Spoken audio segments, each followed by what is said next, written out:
Hi friends, நம்ம வீடியோவில் spoken ஹிந்திக்கு தேவையான 5 வார்த்தைகள் டெய்லி படிச்சுட்ருக்கோம். இது என் கூடயே நீங்கள் சொல்லி பழகுங்க.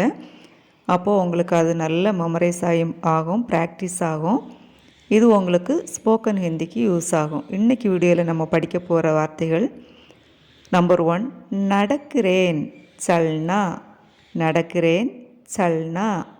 படிக்கிறேன் பட்னா. படிக்கிறேன் पटना. எழுதுகிறேன் மேம் लिख रहा हूँ. लिख रहा हूँ. कुलिக்கிறேன் स्नान कर रहा है. स्नान कर रहा है. எடுக்கிறேன் लेगा. लेगा. சாப்பிடுகிறேன். இந்த வார்த்தை உங்களுக்கு ட்ரை பண்ணி பாருங்கள். இது எப்படி ஹிந்தியில் சொல்கிறது அப்படின்னு சொல்லி கமெண்ட் பண்ணுங்கள். தப்பாக சரியான்னு நான்